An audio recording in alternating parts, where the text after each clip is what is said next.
The views expressed on this podcast are based on a satirical view of the subject matter. Please extract the posterior probing device before listening. Now, pick yourself up by your ridiculously enlarged prostate and let's get the episode started. Big O! It's showtime!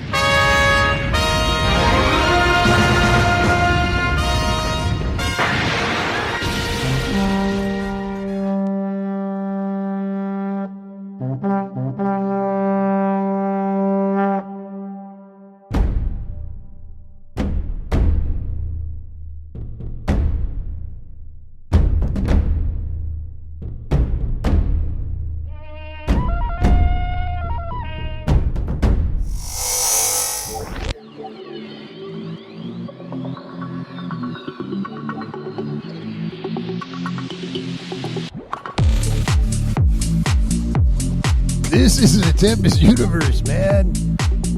Hold on to your ass. You're in for a hell of a ride. Ladies and gentlemen, as promised yesterday, today is Hump Day, May 5th, 2021. And we've got the one and only Ronny Dawson here with us today. Ronny, what's going on? Hey, how's it going? It's always good to be back on the Tempest universe. Ronny Dawson's in the house. Ronny Dawson's in it. Listen, I got a full disclaimer, Ronny. Two things. Number one, I just got back from hanging out with Dre, and I've never had so much tequila in my entire life. I was going to say Happy Cinco de Mayo. Yeah, I feel like I'm in Cinco de Mayo 2025. I'm not even here right now. I've slipped into another dimension, to be honest. Yeah. I understand. Yeah, that tequila will do that. That tequila is nuts. And the thing is that that Dre had the sweet tequila. Like when I drank it as a shot, and I was like, this ain't tequila. He's like, oh, yes, it is. And he showed me the bottle. I'm like, I am in another dimension right now.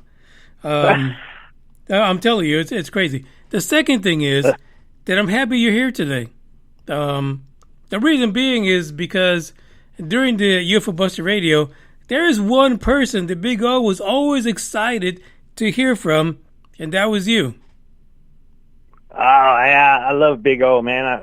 It was tragic and heartbreaking to hear that he had passed. You know, I for some reason I thought he was doing better. You know, I wasn't even. I thought, yeah, he survived the wreck, and now he's gonna pull through it. You know, and then when I heard the news, it was just hit me like a brick. You know, it's like, my God, you know, and I know I drive a truck myself, man. I know how dangerous it's out there, and I've had so many close calls myself. Yeah, that my heart really goes that far. You know, the funny thing is, while I was up there in Nevada before he passed, and you know, myself and my younger brother, the middle brother, we gave him shit saying that he wrecked because he saw a squirrel on the road. You know, but at the end of the day, he laughed about it. And yeah, trucking, it is fucking dangerous as hell. So hats off to you. Hats off to Gang Vet, who also does the same thing. And anybody else that's on the road, especially at night, when there's no one else on the road but you. You know, and you get into these situations which are dangerous and could be life-altering and life-ending. So I'm glad you're here. Yeah, and when you go up north, when you're working up north, you know, I worked up in Wyoming for a while, man. It's even worse up there, you know. There's some of them ditches are deep and mean, and the snow covers the road, and I used to carry a handful of marbles on the dash, a little bag full of marbles, and then when it would start snowing and the ice would be so bad that I'd have to start questioning my sanity for being out there. I'd just grab some of them marbles out of the bag and throw it out of the window. Then I could justify being out there because I lost my marbles. There you go. That's what I'm talking about, Ronny. That's it right there. So I'm looking at the page right now. It is a UFO mega conference in Laughlin, Nevada, and there's actually a countdown from June 6th to June 12th, 2021 in Laughlin, Nevada, 31 days, 9 hours, 54 minutes, and right now 50 seconds. And no one other than our own Ronny Dawson is going to be there. Isn't that crazy for you? Oh yeah, you know, I don't know how they selected me. You know, they want an experiencer, contactee, and I had, everybody, just about everybody at this conference has had some kind of a UFO experience. I've got a little bit of pictures and stuff that I've caught along the way to back it up, and then my story is good enough. I guess they decided to bring me into this thing. I mean, it's a big deal for me. It's almost like it's kind of like playing your first professional football game in the Super Bowl. There you go. I didn't start. I just start small and work my way up. I'm starting at the top. I'll be honest. I'm looking at the 2021 confirmed speakers. Ronnie, you are listed as number 5 on the list, and at the bottom of this page is Jimmy Church.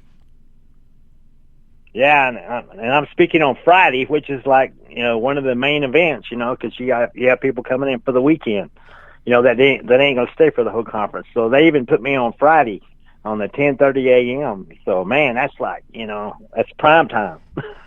Yeah, let me give you an insider situation for UFO Buster Radio. Like every time we would end the episode interview talking to Ronnie. Big O and I would talk. You're like, could you imagine Ronnie presenting his experience at a conference? And we were like, oh my God, could you imagine that shit? We'd have to be there. Fantastic. Totally fantastic. And a lot of people right now listening to Tempest Universe, because there are some people who don't know about UFO Buster Radio. But still, here's a Tempest Universe, and I don't want you to give away your presentation, but can you give for the new folks who are part of the Tempest Universe and somebody as guardians who have not listened to you, could you tell them what exactly is it that happened to you, but don't divulge your conference presentation? Right. Yeah, it's like I said, I'm a UFO experiencer and an alien contactee, and I never had seen anything till about 2009, and then we started seeing some what I call mystery lights around, and then it was like you couldn't go out there at night without seeing them. I didn't know if they were just that many of them out there, or if they were keying on me or something. But I was seeing them pretty frequently, and then all of a sudden I seen a cattle abduction firsthand, and then a little bit later, I was watching the UFO with my buddy Alan Ostersill we were just UFO watching, and then a ship showed up, and I shined the laser at it, and Alan was supposed to have caught it on video, and he didn't, and because he just freaked out. He'd never seen a UFO before, so the guy completely freaked out. and then after that, it was the next night I had the alien home invasion. Those guys, I guess I fired the laser at their craft, and it kind of freaked them out. I guess the next night they paralyzed me in my bed, and they came in and they ransacked my house, and then they finally run around my house and like knocking stuff over and breaking it. And when they finally got to the point where the laser was being kept, the whole thing stopped. But I mean, it's a pretty detailed, horrifying experience that I went through there and watched these things. They look like what they look like was kind of like, if you've seen the show Gremlins, they looked like a gremlin. They wasn't about 18 inches tall, and they had a body armor on them, and they weren't like your typical gray aliens with the big black eyes and stuff. No, these things were super fast and super small and super ugly. Yeah, would you say these are like their henchmen, little pets? Yeah, it was. And like I said, they had even got up underneath the bed and was shaking it while I was paralyzed on it, and they clawed a hole through the box springs, and I had scratch marks up underneath the bed, and they had grabbed the wire on the bed and pulled it like they were trying to get to me through the mattress, and it was a scary deal, And finally, I just imagine. And I finally got to the point where I thought I was going to die. It was either, fight or just let them kill you, So I decided I was going to, if they were going to try to kill me, I was going to try to kill them. And I tried to break loose from whatever they had holding me, and it almost killed me in the process. It was like they had some kind of beam interrupting the signal between my brain and my body where I couldn't move. And the harder you fought it, the more intensity they used. And finally, it affected my breathing and my heart rate. And I felt like I almost had a heart attack right there. And then after that, I just kind of realized that I'm at their mercy, man. There's nothing I can do. I'm completely at their mercy. And then when they finally got over there to where the laser was being kept, I think they looked at it, they studied it. They didn't even take it, but they had it in a locked gun cabinet there in my bedroom, and they had opened the gun cabinet to where the laser was being kept. And when I seen that, I thought, well, they've taken it, it's gone. But I started looking through there, and there it was still. The laser was still there. And so I guess they got to it, and they looked at it, and they examined it, and then they left. Yeah, that is scary as heck. So Ronnie, let's just step back a little bit, because something weird happened to your friend after that, didn't they? Didn't something happen to him? Yeah, he mysteriously died about, I think it was in 2009. No, it wasn't 2009. It was what was that? It was like a couple years after that. And it was like after the home invasion and stuff, which happened in 2010. Mm-hmm. I think it was like 6 months later. Yeah, 6 months later, man. It's like he died in his home, man. And after I told him, I had him come over the next day because I had to go up underneath. I went up underneath my house and I had a gun and a knife, and I just wanted to make sure they wasn't nesting up underneath my house. I can't live here. I can't live in this house if something like that's living underneath it. So I went up underneath my house, as scary as it was, and searched to make sure that they wasn't nesting up underneath my house. And they clawed a hole in the floor to get in, and they went out the same way they came in. And when I went up underneath there and made sure they wasn't, still here, and they wasn't. And thank God they'd gone, and I haven't seen them since, and don't care to. But, I know for a fact now that these guys are like, these other aliens are using them. They're like a recon team, It's just like they probably use gray aliens to get DNA samples from people, to probe people, They use these guys for like great, recon. Ronnie. Come on, really. Probing is fantastic. Yeah, I've been lucky. I haven't had the probing by the gray aliens. Yeah, you're missing out. You're missing out on the whole thing. Don't care to. Yeah, I've been lucky in that aspect,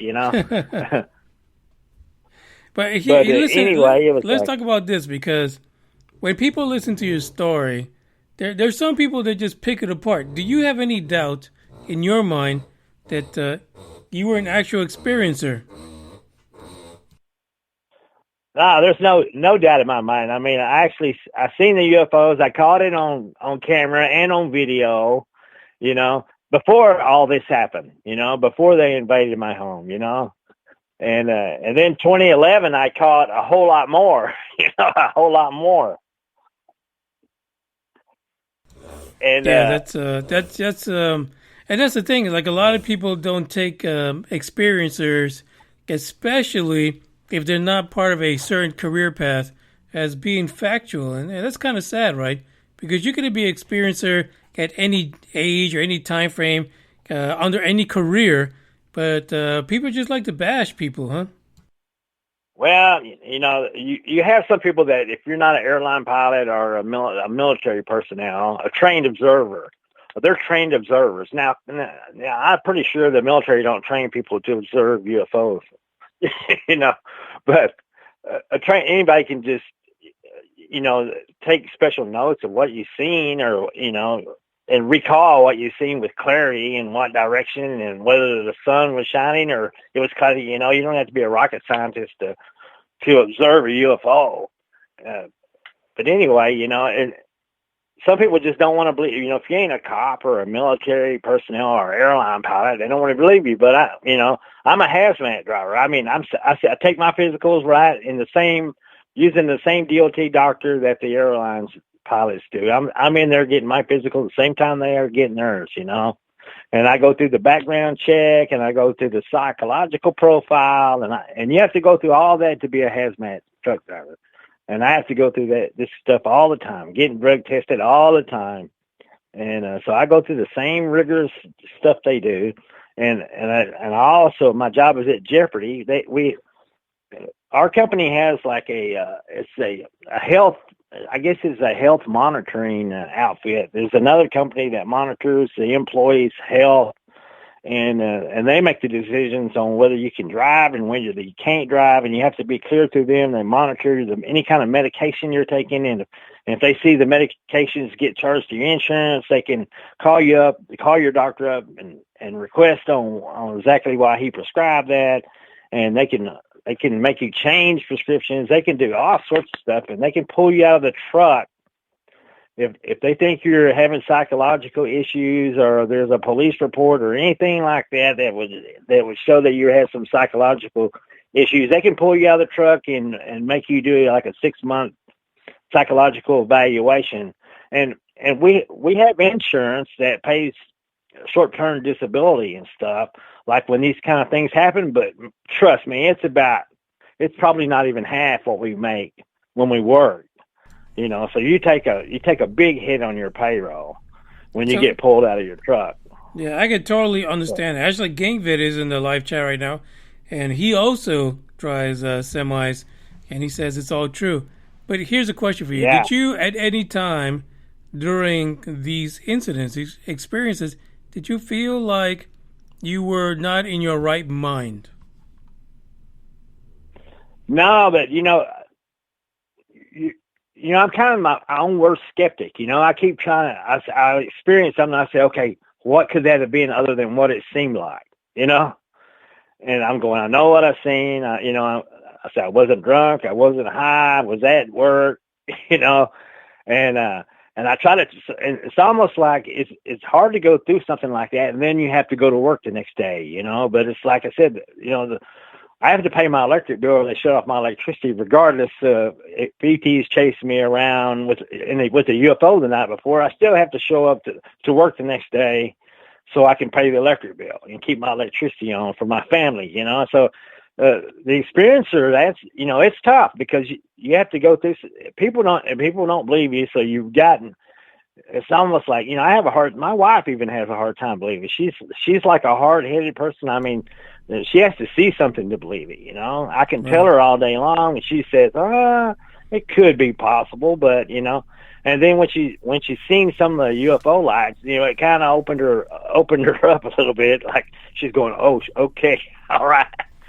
I'm going, yeah, that's what I see a lot. These are the mystery lights that I've been referring to, And she still hasn't had the full effect that I have. Right. And I wish she would at some point, because that would even open her up to it even more, But so we have a question: is what type of UFO was it that you aimed the laser towards?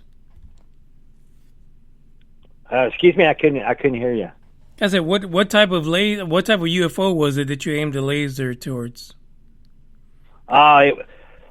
You couldn't really see the shape of the craft, but it had 4 huge lights that came on, and it was like the lights are huge, man. I mean, they're probably, I would say probably 10 feet by 10 feet. So, and they're coming out of the inside of something. It's almost like these things have a shell on them. When they sit idle too long, it seems like these lights come on. These lights shine out of what looks like big vents or porthole windows or whatever it is.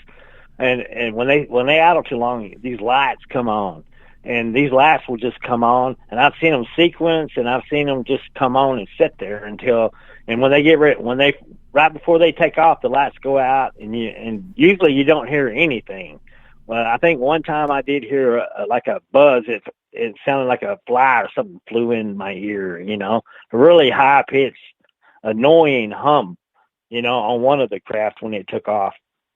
But most of the time you won't see anything. You'll just see the lights go out, But they were like 200 yards away, 200 or 300 yards away. So they were up close and personal. Now the craft the one craft that I seen during the late afternoon, it was still daylight. This thing was black. It was black, and even you couldn't see it real clear because it was almost like it had a stealth or something it was trying to use. Like it was malfunctioning or something, but it almost looked like a foggy, really black cloud with these huge lights in it.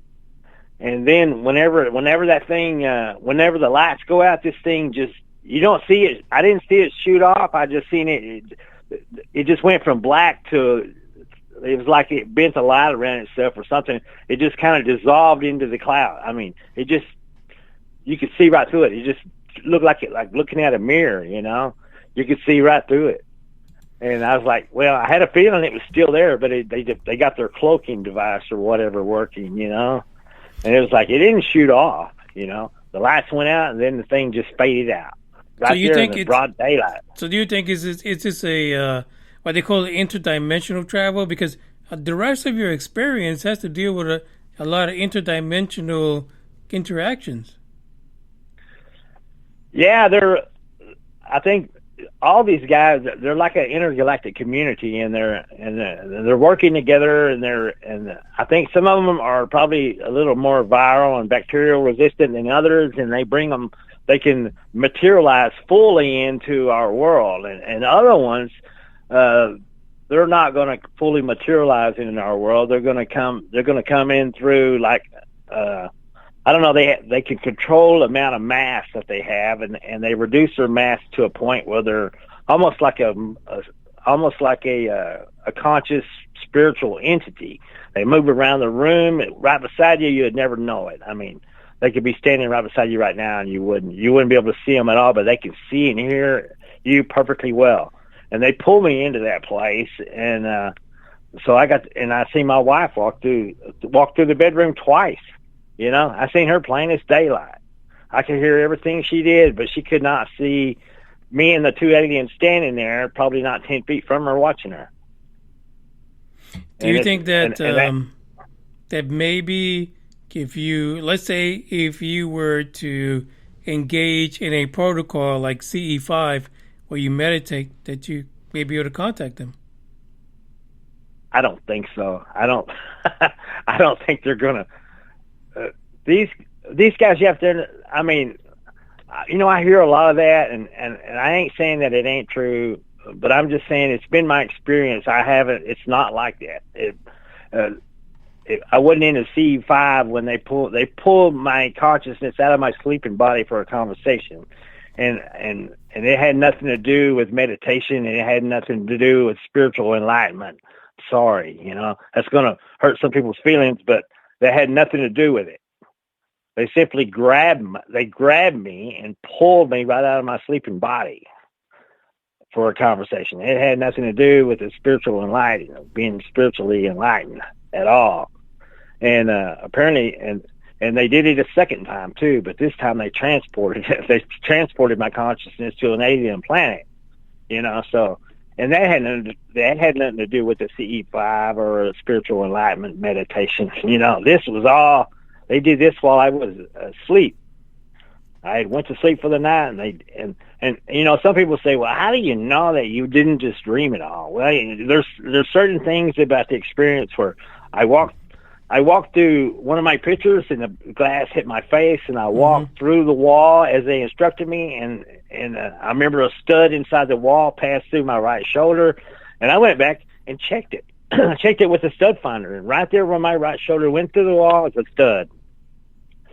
You know, and these guys they've used words that are not even in my vocabulary. At one point, they referred to an estrus cycle. Estrus is not a word in my vocabulary. I've never used that word, never heard that word. Nobody in my family's ever used it. I don't even know what it meant. After the experience, I had to go look it up to find out what.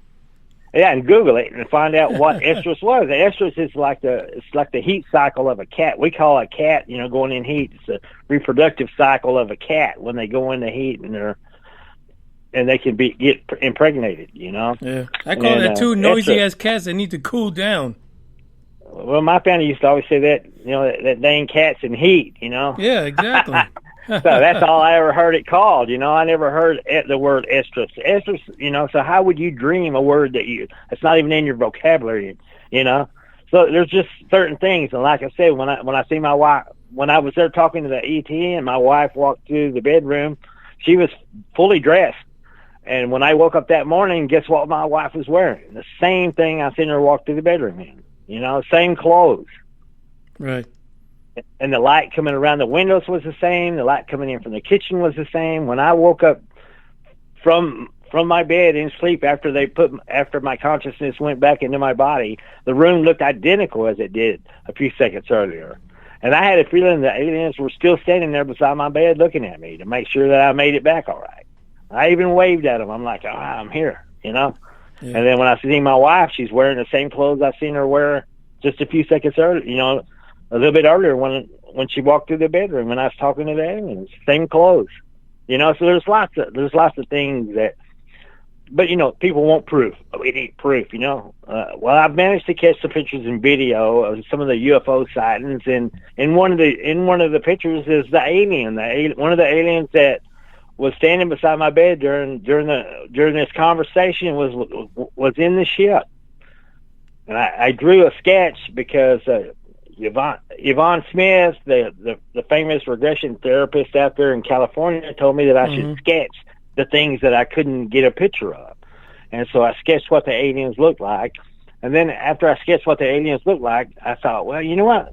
There was an alien in a picture of that one UFO that I took, and I took that picture out and I opened it up and I compared it to the alien that I sketched, and it's identical. And I'm like, that's the same one. That was the same ET in the UFO in 2011 that was in my bedroom in 2017. And you can see the same facial features. The picture's not perfectly clear, but it's clear enough that you can see some of the features on her face. Like she had a big ruby that was glued to her left cheek. And you can see that ruby in the picture. It's giant. I thought it was a birthmark for a little while because it was huge. And so listen, Ronny, she had like a tattoo. It seems like you've had like both spectrums of the experiencer situation, right? You had an experience like initially it was like, God dang it, they're out to get me. And then you had the experience where it wasn't so much that feeling. Like, it's almost like you were okay with it. Do you feel that in general that whatever it is that you're experiencing, it's negative more than it is positive? Well, you know, one of the things, you know, they told me that, these guys, they told me, you know, they said the reason, and these aren't the aliens, these aren't the aliens that have been here forever. They told me that they didn't find us till the latter part of the 40s, and our nuclear testing sent light and radiation off one of their planets, and when they investigated it, they found us. And they had back engineered interdimensional travel from a group that they had been at war with, they had to back engineer it because they almost got taken out. And these guys, they thought Earth may have been like a staging area for that attack, and it possibly still could be. And so for many years they were watching and checking us out and looking for the bad guys, and thinking that maybe the people of Earth are in alliance with those guys.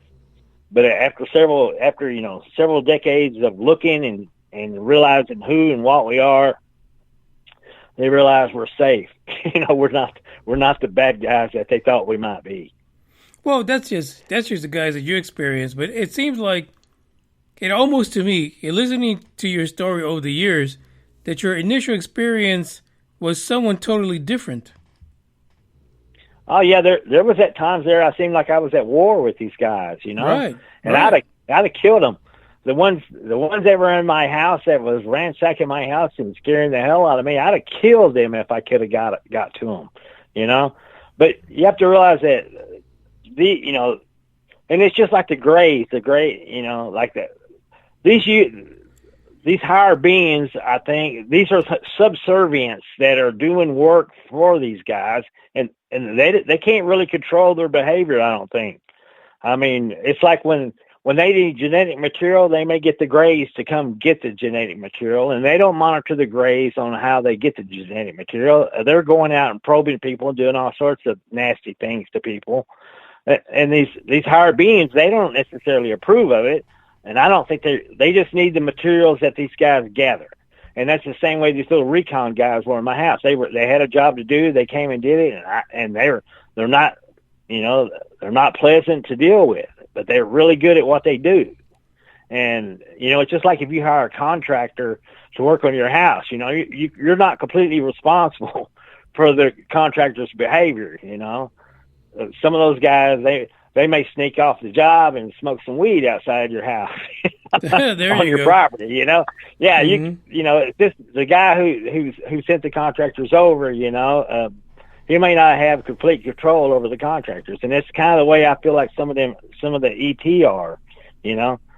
Like they're not the nicest guys, but these guys told me, said that they're gonna contact our government. They're working to make contact, and like I said, and when they do, they said they're gonna warn them. They say, look, if your nuclear testing sets off our defensive countermeasures, you may lose a continent. We're sorry, but we're not willing to take down our defensive countermeasures. We've been attacked through interdimensional gateways, and apparently some of our atomic weapons are piercing that, are piercing the veil or whatever, making a hole that could, if that, like I said, we could set off an atomic bomb and they could they could set off whatever they set off, and it could come through here and take out a continent or something like that. I wouldn't even know how it would do it, but still, they're going to warn. They're going to warn us that this it's dangerous. What you're doing is dangerous, and they're not willing to take their defensive countermeasures down. But at the end of the day, as someone that's really, you are the epitome of a blue collar person, right? You get in your truck, you go to the refinery, deliver whatever they get for you. You're a blue collar person. So when someone from whether it is a interdimensional or an alien from our time or whatever, to put all this on you, I think there's very little they can expect of you being able to take action, But at the end of the day, you had an experience. So was it your mission that they put upon you to let people know that this is real, this is what's happening? Well, some of the stuff I went through, I just soon not tell anybody. But the fact was, I felt the weight of the conversation. Now, I stood before alien creatures from another dimension and had a conversation, and I realized during that conversation that I represent every man, woman, and child on this planet, and I could feel the weight of that. I could feel the weight of that conversation, and I realized that this is big, this is important, this is way grander than I could ever be. This is not about money, not about popularity, not about getting attention from the people. I don't need none of that stuff. But when I talk to these alien beings from another world, I represent everybody on planet Earth, and I didn't get a vote for that job, and neither did you. I got put in a situation, and I had to do the best I could with it. And I told him, I said, I'm willing to help you any way that I can, so that we can make contact between the people of your world and the people of our world. I said, if I can help, I'm willing to help. But have you ever told somebody something like that, and then later you were like, what the hell did I just get myself into? That's kind of what happened to me. You're totally right. I had no idea where this was going to go. So, and that's part of the wild story, and but like I said, but at one point the ET tasked me. They said, the blue lady told me at one point during the conversation, she said, tell the people of your world that when the people of your world and my world finally meet, all that we ask is that there be no physical contact unless a formal request is made and a formal response is received. In other words, it sounds to me like a first rule of contact. Like when it comes time for us to meet them, they don't want you to just run up and grab them and hug them. They don't want you to run up and shake their hand unless you ask permission first. They said it's a common courtesy, I guess, between maybe all alien species upon first contact. I'm not sure, but they didn't tell me to keep the meeting a secret. Don't tell no one. They told me to tell the people of my world. They're probably thinking right now, shit, there's Ronnie again on another podcast. Yeah. So here's a question. Here's a question we have is, do you feel at all that you're being tracked, or that they've placed something on you to keep track of you? They seem like they have no trouble finding me. No matter there for a while, I thought they were tracking my phone, but then when I changed phones, they found me anyway. So, and it's like if they want to find me, it's like they have no trouble finding me. But it ain't like they I go years. Sometimes I go 2.5. Like I went 2.5 years between August 2017 and February 2020. I didn't have any contact whatsoever. I seen a few lights I seen some mystery lights that I call them, big lights that come on out in the middle of nowhere and then just go out. I haven't seen nothing amazing, no contact, no, personal meeting, nothing like that. So I go 2.5 years and then all of a sudden, bam, they come back and it's the same ETs, it's the same one. It's like every time, at least one of the same ones is that one of the two is there, So yeah, it's strange. Like you can't even say it's a coincidence. You know what I mean? It is. Yeah. It's like there's no way you could just like, and it's many details and stuff. I have no other dream that I've ever dreamt in my whole life where I can remember those kind of details. And they told me, I said, when it comes time to go back into my body, and I said, they said, well, leap on yourself and you will go back in your body. And I said, I'm probably not going to remember any of this. And she goes, look, she said, this is an alternate reality. When you're here, it's an alternate reality. It's not a sleep state. So you'll remember everything we talked about. You'll remember every detail of our meeting. And as soon as I jumped back in my body, man, it felt like I fell 5 feet. And I woke up immediately in the bed. The room looked the same. And I could not see the ETs, even though I'm sure they were probably still standing there because only a couple of seconds had passed. Could not see them at all. Everything was the same. And I just felt, and I remember every detail, just like they said I would. All right, Ronnie, so what we're going to do right now, we're going to take let's see, how long is this song? A 3-minute break. So that way, if you need to go tinkle, you can. And but in the meantime, we're going to play some country music because someone today said to me that they love country music. It might have been tequila, I don't know.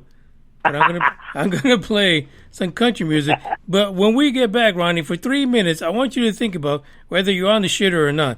I want you to think about everything that's going on in ufology today, all the news we have about government reports and so forth. And I want your opinion on that because you are an experiencer. And we need to hear that from people who have been in it. And now all of a sudden, we're hearing reports that maybe the military has been in it as well. They just didn't want to tell the public. So when we get back in 3 minutes, that's what I want to hear. Ronnie Dawson's take on this, and I'm ready for it. So here's a track, 3 minutes. Let's do it.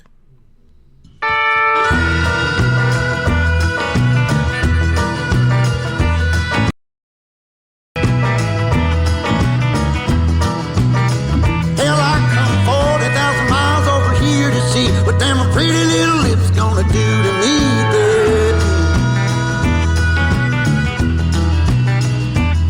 But every single time that I come around, it seems you got another man trying to keep you down, baby. Well, you might think you're driving me insane, but I made the game that you're trying to play. You know, I think you maybe ought to know this ain't my first rodeo.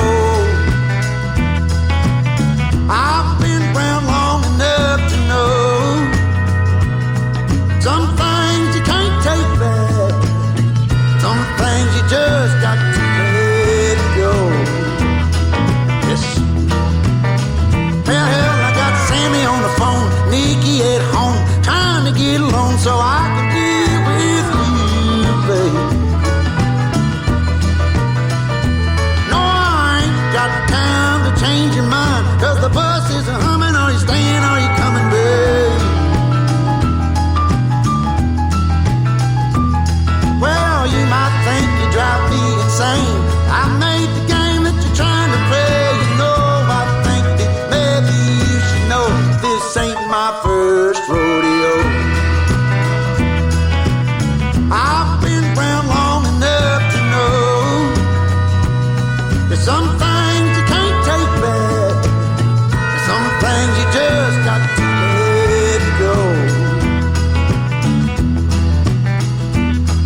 you coming?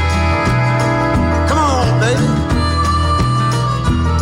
Oh, I ain't got time to change your mind, 'cause the bus is a humming. Are you staying? Are you coming? Well, you might think you're driving me insane, but I made the game that you're trying to play. You know, I think you really ought to know this ain't my first rodeo. Hell, I've been around long enough to know that there's some things you can't take back. Some things you just got to let go. Well, there's some things you can't take back. Lord, some things you just got to let go. Oh, you gotta let go. Oh, Lord, you can't take it back. So listen, if you don't know yet, and you're like 41 minutes into the podcast, and you don't know what's going on, today we have the one and only Ronny Dawson, and he's talking about his UFO Megacon appearance on Friday, June 11th from 10:30 until noon. And Ronny Dawson is going to be presenting his presentation, basically, inside the alien agenda. And the truth is that there is an agenda. So one of the things that I wanted to take the second half of the podcast to talk about is all this nonsense with the Department of Defense, the Pentagon, the Navy, the Inspector General, for fuck's sake, coming in, investigating if the Pentagon has really addressed every single damn UAP, as they call it, or UFO, as we call it, old school, every single interaction. And no one better to discuss that with than Ronny Dawson. He is an experiencer and has been experiencing the situation for years. So, Ronny, are you there? Yes, sir. I'm here. So, Ronny, the Pentagon, the Navy, the Department of Defense, Inspector Generals coming in, and then also we got Congress, and we got reports that are due, committees. Do you in any way feel vindicated by all this madness? Yes, I do, because I know that the ET are here, and now it's just good to hear someone else say it. That's in the position that they are in, because if we have people that just ain't gonna believe it unless they hear it from people like that. They ain't gonna believe me. I've even told the ET, and the ET are very frustrated that they can't just tell me and I can tell everyone else. Apparently it doesn't work like that on their world. But they're very frustrated. Like, how are we going to communicate with you guys if nobody's going to believe anybody we tell, no matter who it is, So I'm sure it's frustrating for the ET. But, the thing is, I'm one of them people that, I'm glad to see them finally coming forth. But I'm also worried about the next round of questions, because, I kind of think outside the box. And I'm kind of thinking, I'm trying to think one step ahead of what's going on. If they do admit that they know about UFOs, that they have pieces and stuff like that, then this next round of questions is going to be, well, what have you done to protect this secret? Have you killed to protect this secret? Have you ruined people's lives to keep this secret? And who did it? And whom did you do it to? Phil Snyder? Who else? And then we may find out some ugly truths, and then it's going to be, are we going to prosecute these people for doing that, or they were ordered by the government to do it? Is the government, and the attorneys are going to be, rubbing their little grimy hands together, going, "Oh, we can sue them now." And you're right. It's going to be a madhouse, and it's like, I don't know if they can tell. I really don't know if the government can tell us because of what will come next. But there's a reason that if they have to do it, it's because they're being forced to do it, and you have to ask yourself why they're being forced to. Maybe the ETs have said, "Look, we're tired of waiting. We're tired of waiting, and the people of our world want to meet the people of your world, and you're the the government that doesn't represent them very well, and we're not going to let you stand in the way of that meeting. And I think the meeting is way more important than our government. And I think our government is flawed. I think you hit the nail on the head, right? If you've literally for 5-6 decades have been able to hide what you've been doing with these entities or whatever, and all of a sudden you're willing to let your government question it, because for fuck's sake, we know if this is a dark government thing, being funded by dark government money, which is our tax money that just fucking disappears. And if you're willing to all of a sudden let someone like Marco Rubio out of Florida talk shit and kind of excite people on the idea that maybe this is not, or it could be, another country, but maybe this isn't. Maybe this is something we have no idea what it is, then something has changed. Something has allowed this conversation to happen, right? Right, yeah. And then we're not even talking about, all the money, what happened to all the money, what did you do with all that money, And, oh my God, yeah, it's just going to open a whole nother box of worms, so my goodness, but there's a reason if they're coming out, there's a reason, and I think the reason is that ET's probably give them a deadline, saying either you tell them or we are,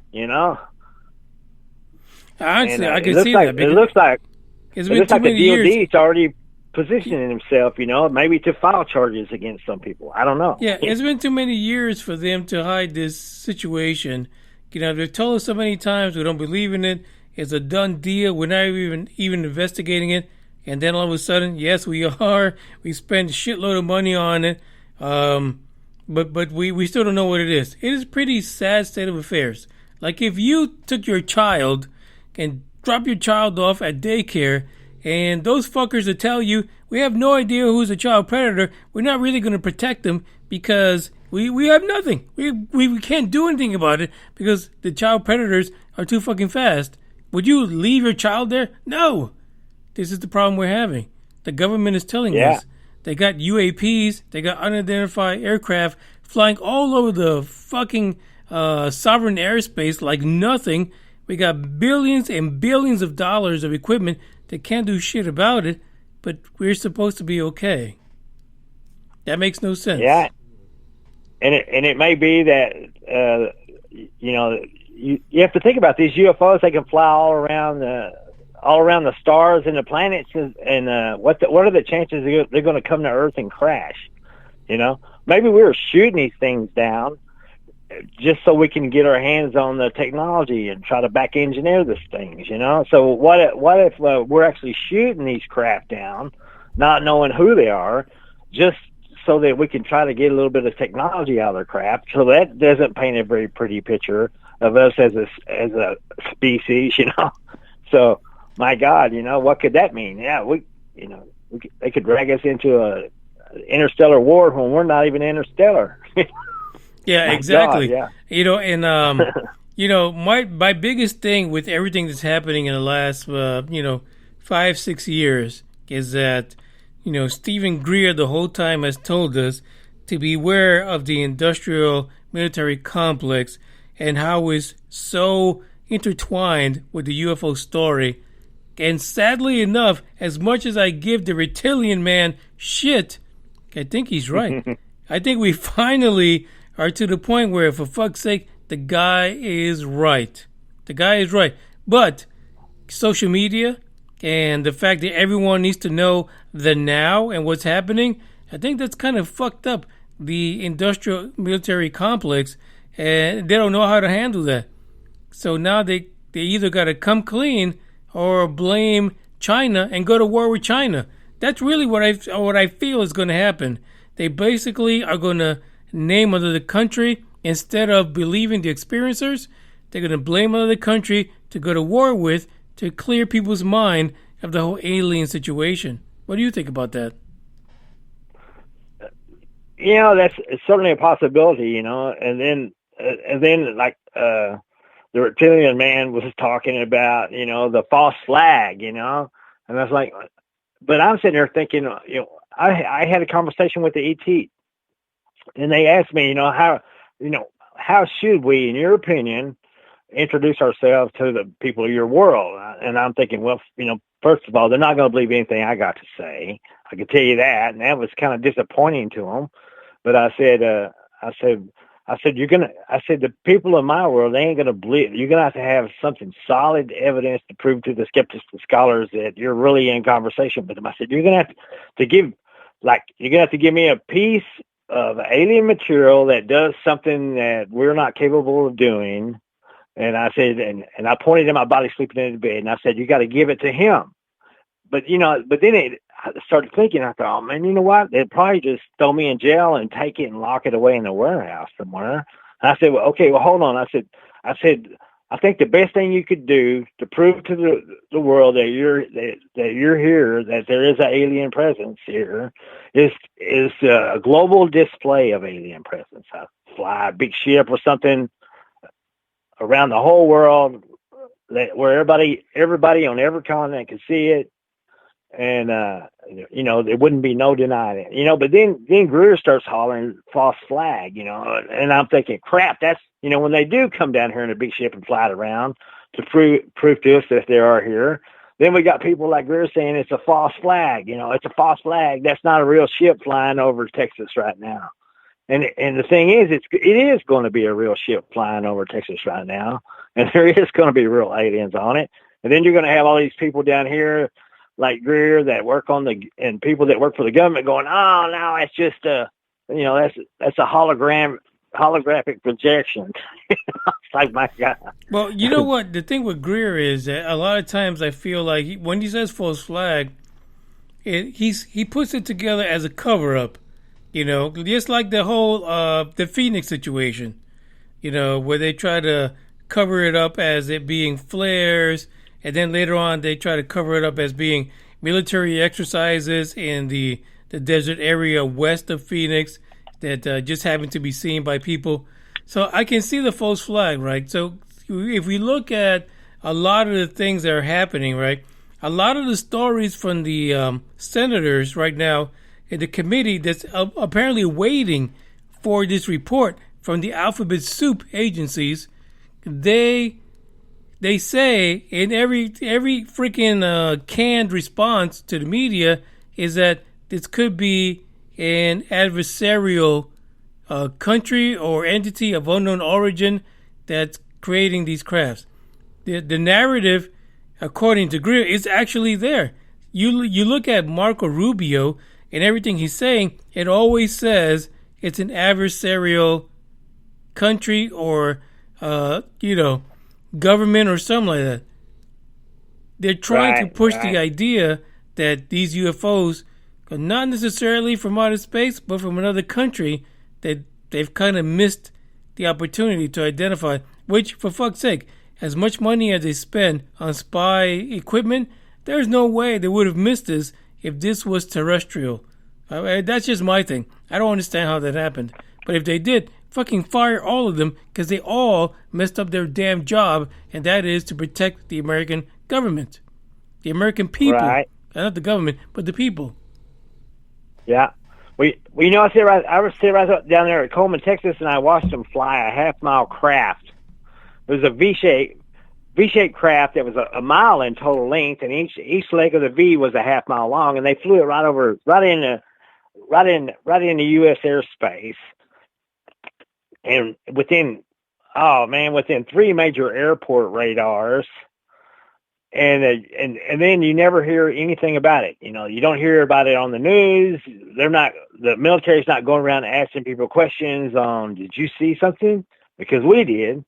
You don't hear anything. I couldn't believe that I saw a mile-long craft flying around over the trees, and I can guarantee you, and I've got video of it, and I'm going to be presenting this video, and not the video, but some still frames of the video, and everything on this craft is completely alien. It is not ours, and there's even alien creatures on the surface of this thing, and this thing's flying around right over here in north central Texas, and and radars are seeing it, and everybody's just like turning a blind eye to it. It's almost like they flew jets in front of it to make sure the sky was clear, so it wouldn't collide with anything. You know, they were clearing the airspace so it could come in. Either they knew it was coming in, or they were just making sure that it wasn't going to collide with anything while it was coming in. I have no idea what the whole story is, but there's a story there, you know.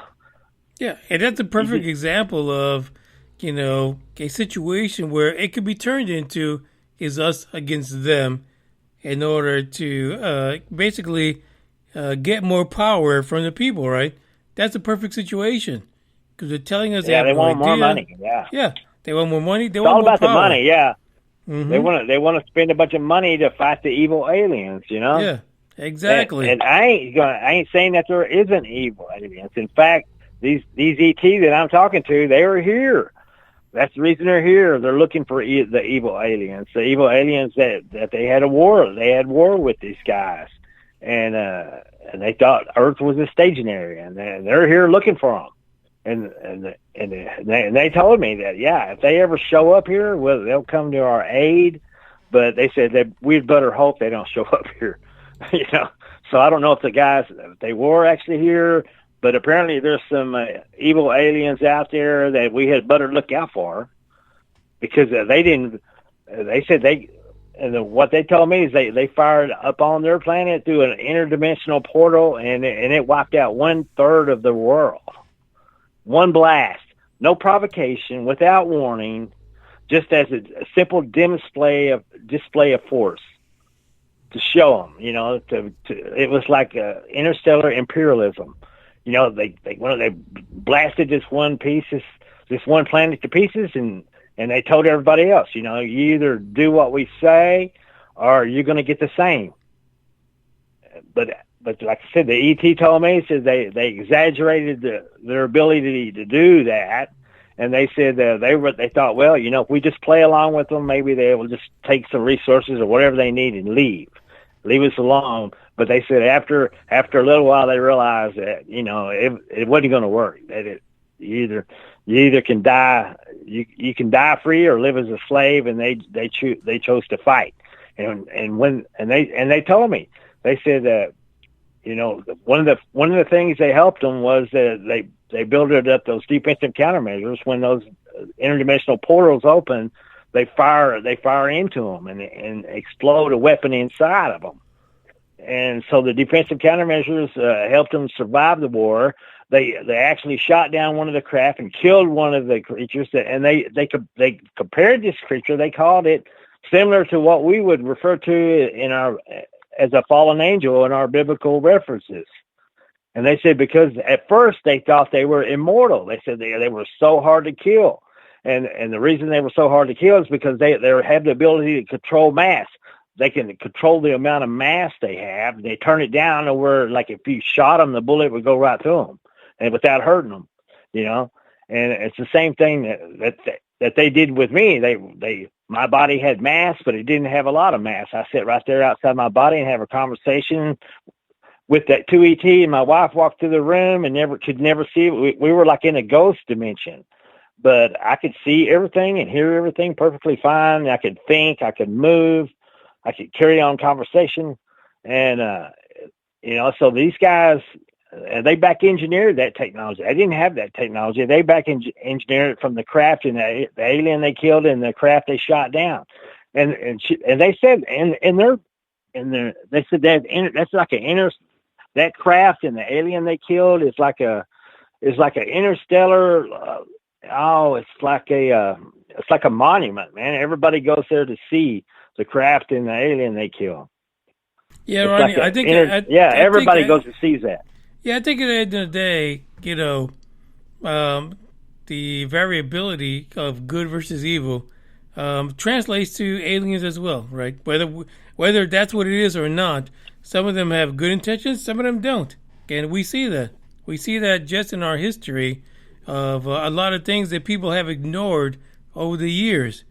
But at the end of the day, we're reaching the end of the podcast, and I want people to know that if you're in Laughlin, you need to check out Ronny on June the 11th.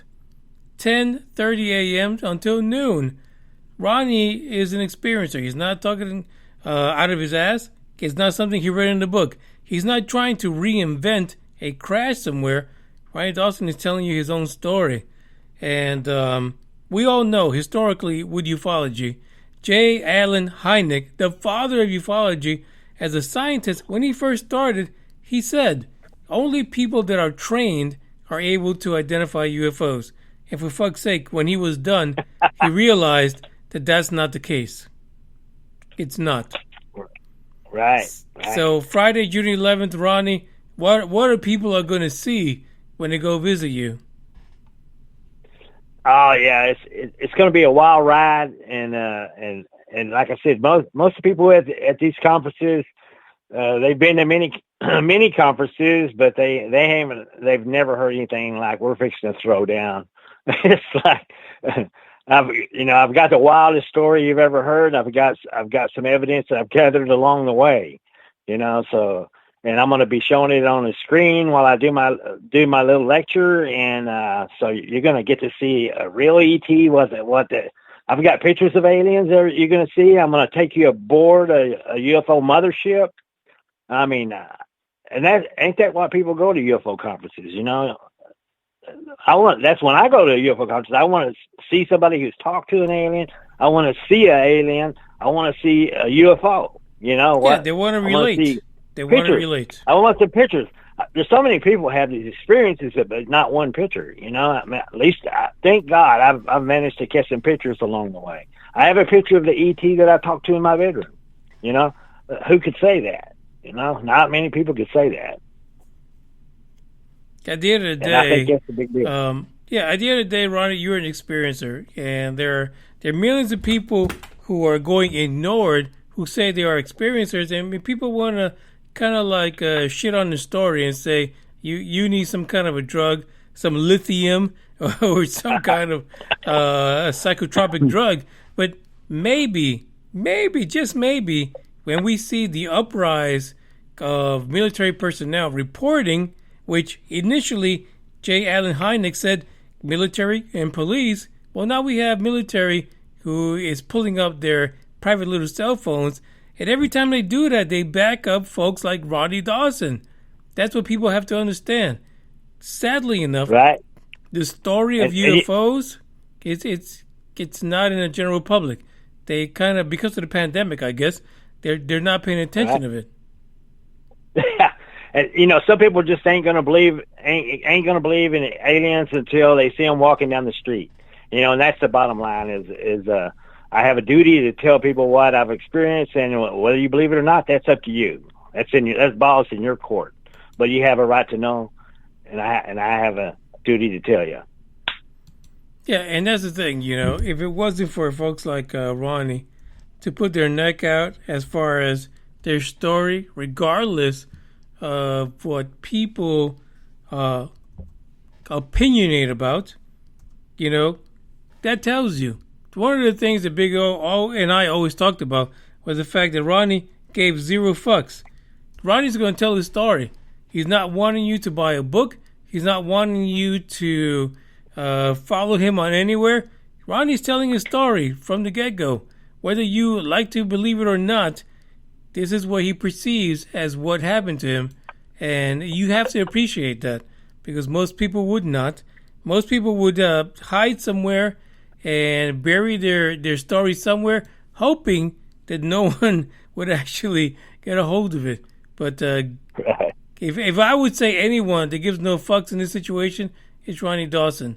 And Ronnie, you've got to keep telling your story, because eventually, when all this news breaks in the next 10 years, I don't think that in June we're going to get the real story. I think in the next 10 years, we're going to get it. We're going to get it together.